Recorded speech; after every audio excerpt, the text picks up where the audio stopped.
Gene Hackman, the secrets, the silence, and the truth he took to his grave, a legacy beyond the screen. Gene Hackman was more than just an actor.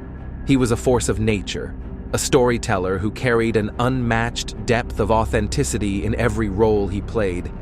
He was never one for the Hollywood spotlight, never interested in fame for fame's sake. Instead, he built a career on truth, on performances that felt lived in, raw, and deeply human. But as his life neared its final chapter, whispers emerged of another truth, one he carried with him until the very end. Before his passing, Hackman hinted at revelations that could shake the foundations of Hollywood. These weren't just idle speculations, but carefully documented notes, names, power structures, and dark secrets that controlled the industry from the shadows. He was said to have kept records, scribbled thoughts in the margins of old scripts, and stored away knowledge that many would prefer remain buried. And then, within hours of his passing, his private safe, where he reportedly kept his most guarded truths, was mysteriously emptied. What did Hackman know? What had he witnessed in his decades-long career that made him so wary of the system he once dominated?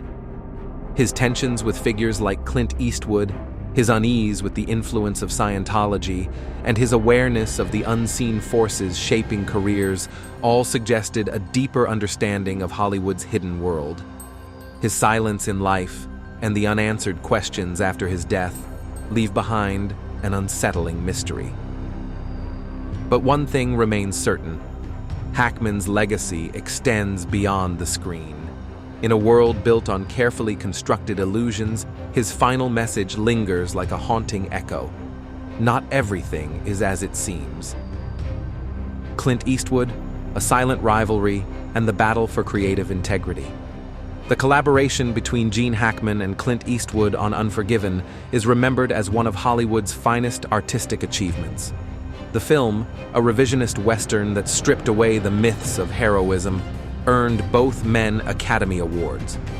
Yet, beneath the surface of its success lay an unspoken tension, one that was never resolved. Hackman, known for his immersive and emotionally charged performances, found himself at odds with Eastwood's stark, efficient approach to directing. To Hackman, acting was an organic process that required exploration, emotional vulnerability, and a deep connection between director and performer. But Eastwood's method was the opposite: minimal direction, few takes, and an insistence on keeping things moving.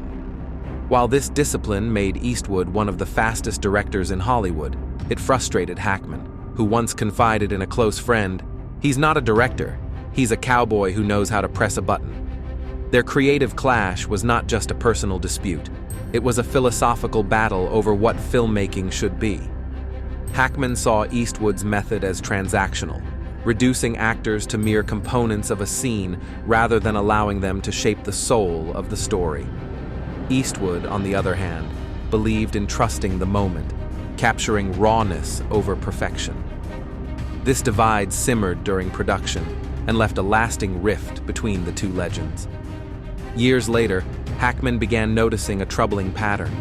Young, ambitious directors, many with groundbreaking ideas, suddenly found their careers stifled. Promising projects were mysteriously shut down, opportunities vanished, and some filmmakers faded into obscurity without clear reasons. Hackman, never one for wild speculation, started collecting stories, taking notes, and searching for connections. The more he listened, the more one name surfaced: Clint Eastwood. Hackman never publicly accused Eastwood of sabotaging careers, but he suspected that the director's influence stretched far beyond the sets of his own films. Hollywood was not just an industry, it was a hierarchy, carefully maintained by those with power. To Hackman, Eastwood was not merely a filmmaker, he was a gatekeeper, someone who could quietly decide which voices were heard and which were silenced. Was there truly a blacklist? Did Hackman uncover a silent network of control within the film industry? The answers may never be known. But what is certain is that Hackman carried his suspicions with him until the end. a quiet observer of an industry where success was rarely about talent alone, but about who controlled the doors you needed to walk through. The Blacklist, Hollywood's vanishing directors. Gene Hackman was a man who observed more than he spoke, who listened more than he revealed. And in the silence between his words, a truth simmered. A truth he knew could shake the very foundations of Hollywood. Among his personal notes, there was a troubling pattern. Names of filmmakers who had once been on the brink of greatness, only to disappear into obscurity. These weren't failures or scandals. These were silenced voices, erased careers, untold stories. Andrew Niccol, the brilliant mind behind Gattaca, had shown the kind of vision that should have propelled him into Hollywood's upper echelon. Yet, after early acclaim, his career took an unexpected downturn. Tony Kaye, the fiercely independent director of American History X, waged a war with the studio system, one that ended with him being pushed to the margins of the industry. And then there were the women, the female directors who never got the same second chances as their male counterparts, their names fading before they could truly be remembered. Hackman didn't just see this as coincidence. He saw a system, a carefully orchestrated machine where power dictated fate. And at the center of it all, one name appeared again and again: Clint Eastwood. Not just an actor, not just a director, but a gatekeeper. A figure with the connections and influence to decide who would thrive and who would vanish. Hackman never made reckless accusations, but in the scattered fragments of his writings, there was one undeniable theme. Hollywood was not the meritocracy it pretended to be. It was a game, and those who refused to play by its rules found themselves erased. Was this paranoia? Or was Hackman one of the few who dared to acknowledge the invisible strings pulling the industry's brightest stars? The question lingers, unanswered, like the names on his list, whispered in the shadows, lost to the passage of time. Oscar's Shadow Advisory Board, the hidden power players. For most of his career, Gene Hackman was an outsider, not in talent, but in spirit. He didn't chase after fame or play by the industry's unwritten rules. And perhaps that's why he saw things others ignored, or worse, accepted. Among his most unsettling revelations was the existence of an unseen power structure in Hollywood, one he called the Oscars Shadow Advisory Board. To the public, the Academy Awards represent the pinnacle of artistic achievement. But according to Hackman's notes, they were something else entirely. A stage carefully set, where the winners had often been decided long before the envelopes were opened. This hidden council, he believed, was not made up of filmmakers or critics, but of power players who used awards as currency, rewarding those who fell in line and silencing those who did not. In the final years of his life, Hackman recorded a conversation with an industry insider who, in chilling detail, described how this system worked. But before Hackman could ever share it, his safe was mysteriously broken into just hours after his passing. The tape, his proof, was gone. Some would call it coincidence, others would say it was confirmation. But Hackman had already accepted the truth. In Hollywood, real power never stands in the spotlight. It lingers in the shadows, pulling the strings, deciding who gets to shine and who is left in the dark. Scientology's influence, the Tom Cruise factor. Gene Hackman was never one to shy away from speaking his mind, but there were certain battles even he knew were too dangerous to fight in the open. One of them was his deep-seated suspicion of Scientology's influence in Hollywood, an influence he believed was personified by Tom Cruise. To the outside world, Cruise was an action star, a box office phenomenon, and the charismatic face of Hollywood. But to Hackman, he was something else entirely, the frontman of a machine built not just to shape careers, but to control them. In the 1990s, Hackman turned down two major film roles. The reason: not the script, not the paycheck, but one name: Tom Cruise. The most dangerous missionary kid in Hollywood, he reportedly muttered, a biting remark that hinted at something far deeper than mere professional dislike. Hackman wasn't just wary of Cruise as an actor. He saw him as an extension of an entity that dictated who in Hollywood rose, who fell, and who simply disappeared. One night, at an industry gathering in Malibu, Hackman's frustration boiled over. "Hollywood is being controlled and we're letting a cult call the shots," he said, his voice cutting through the noise of conversation and clinking glasses.